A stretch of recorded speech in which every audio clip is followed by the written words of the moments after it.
All right, in this one we're talking about wave properties, building off what we learned last week about the characteristics and types of waves.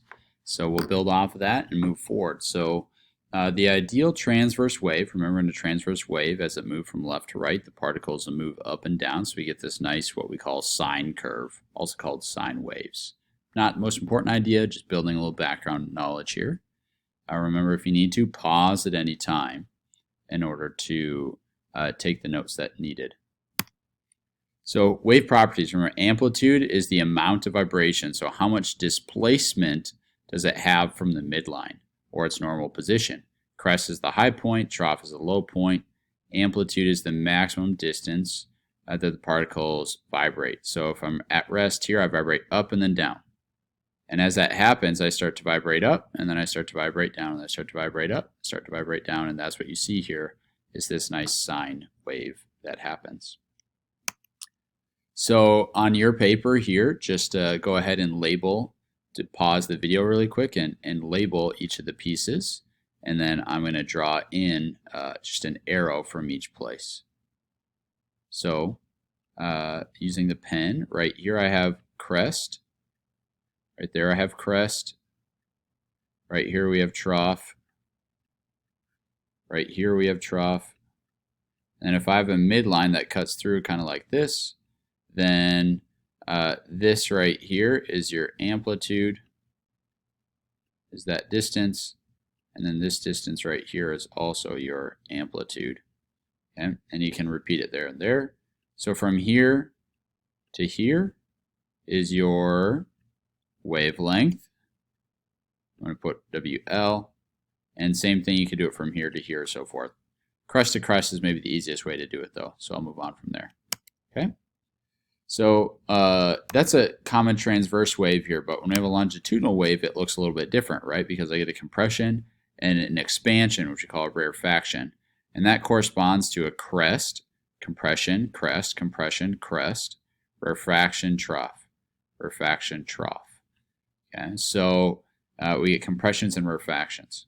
So the amplitude is compression to compression or stretching, so rarefaction to rarefaction. Same type of idea as a transverse wave. So they correspond, the compression to crest, rarefaction to trough is the main idea here. So label compression and rarefaction on the curve. So this would be your compression, and this would be your rarefaction. Compression, rarefaction is what it corresponds to, but up here you get your rare, compression, compression. So the main idea is this vocab, compression and rarefaction, is only used for longitudinal waves, but it corresponds to the crest and, if I were to redo this, trough, crest and trough of a longitudinal wave. Highest density means most dense. That would be the compression, which is the crest and which is the trough. Crest, compression, rarefaction, trough. So the C's match up and the R and T match up. Easy way to remember it. So now we're going to talk about some of the math that's associated with waves. And this is probably the toughest part for a lot of people. We got two equations that we'll look at. First one here with wavelength is the distance from one point on the wave to identical in the next wave.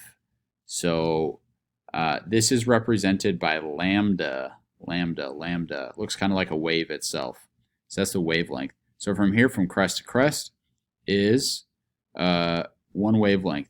So it takes from wave to wave, it takes the 2 seconds for that to happen. And that's what we call the period, the time it takes as well. So the period is the time it takes to complete one wave cycle. So from crest, 1 second trough, 2 seconds crest, 3 seconds trough, 4 seconds crest. Every 2 seconds, the wave repeats. So that would be its period, letter T. Frequency is the number of cycles per unit of time.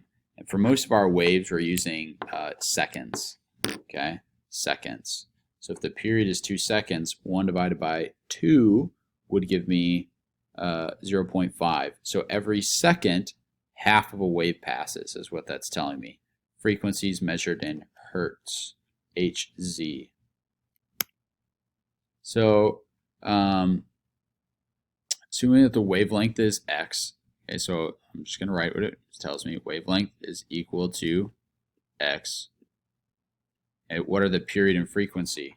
Well, I don't actually need that, right? The period is equal to 2 seconds. Every 2 seconds I repeat.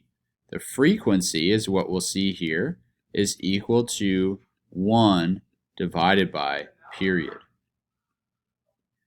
So 1 divided by 2 gives me a frequency of 0.5 hertz, H lowercase z. Okay? So this is actually extra extraneous information. And that's what we just saw there. The frequency and period are related. We call it inverses, inversely related. So frequency is 1 divided by period, and it's this fancy F. And period then is 1 divided by frequency. So that actually makes a really easy triangle. Remember, if I want a triangle, I can just cover up whatever variable I'm trying to solve for, and it tells me what to do. The top is always 1. And if I want frequency, I cover it up. I get 1 divided by period. If I want period, cover it up, I get 1 divided by frequency. Really easy triangle there. I would suggest maybe drawing that into your notes.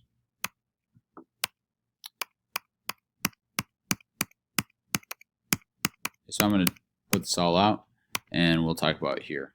So frequency is the number per second for us. So 2 wavecrafts per second gives a frequency of 2 hertz.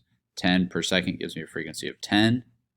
Period is how long it takes for 1 to go past. So if I get 2 per second, that means every 0.5 seconds I get 1. If it takes 10 seconds, or 10 in 1 second, then every 1/10 of a second I get 1. Okay, so if I know the number of crests and seconds, I divide them and I can get my frequency. Okay, but our frequency and period is most often going to be based off of that relationship. So if we look at our visible light spectrum, which is what we see here, we got Roy G. Biv all the way down, red to violet. Yeah, I get frequency on top to the 14th. That just means a really big number. There's a lot of waves passing in a short amount of time. Wavelength nanometers here, really small unit of distance. Okay, so what we see in electromagnetic spectrum is they have a really high frequency compared to other waves. Okay, so mechanical waves probably aren't going to be moving quite this fast. But in general, our electromagnetic spectrum, they're going to have a ton of energy, which is why UV light can cause cellular damage. So this is just a nice table here. UV light is used to sterilize medical instruments. It has a really high frequency. Higher frequency, notice bigger exponent, smaller exponent, and so forth. And somewhere in here, between visible light and ultraviolet light, we get the ability to damage cells. Okay? And we'll come back to this idea of electromagnetic spectrum later in the week or next week. So wave speed, we just get distance, wave speed is equal to wavelength over period. Okay, so if I were to make that wave speed, which we're just going to call V, is equal to wavelength, over period. And I get a nice triangle here. Units here, this is going to be seconds. We're going to measure this in meters. So that means wavelength is going to be meters per second. Okay. So if I look at these two kangaroos here, the wavelength here is way longer in this guy, wavelength from there to there. Okay. And this one in that same distance is going to get 1, 2 full waves in. Okay. So this one has the wavelength is half as long on top, and its period is going to be twice as high. Okay. So medium often depends on how fast a wave will move, which is why if I speak underwater, it sounds different than if I did on land, because I have different mediums. And basically, it says that the medium depends on it. The closer they are together, the faster they move together. So solid metal, going to move really fast. Air particles really far apart, going to move slower. So right here, I got wave speed, frequency, and wavelength. Again, I get my triangle, frequency,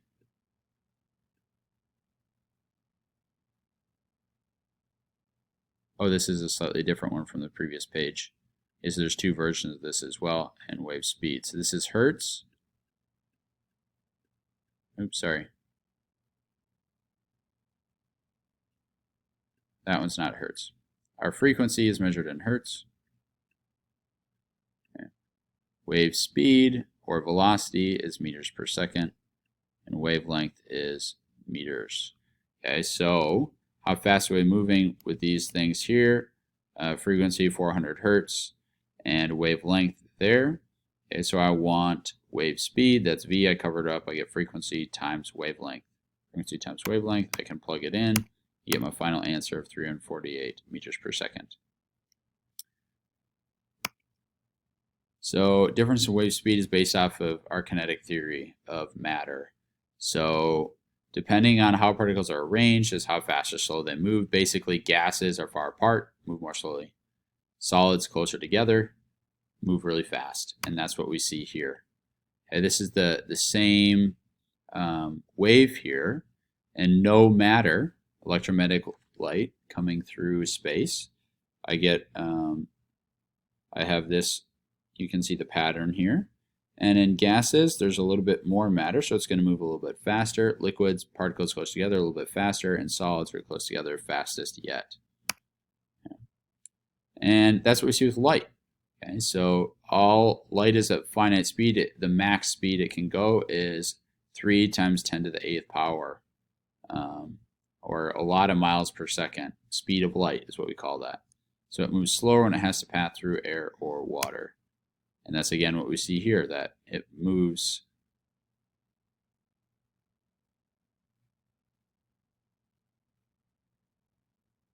slower when it has to go through air or water.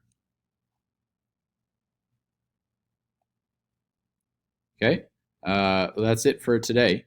So go ahead and try the homework problems and we'll go over those tomorrow.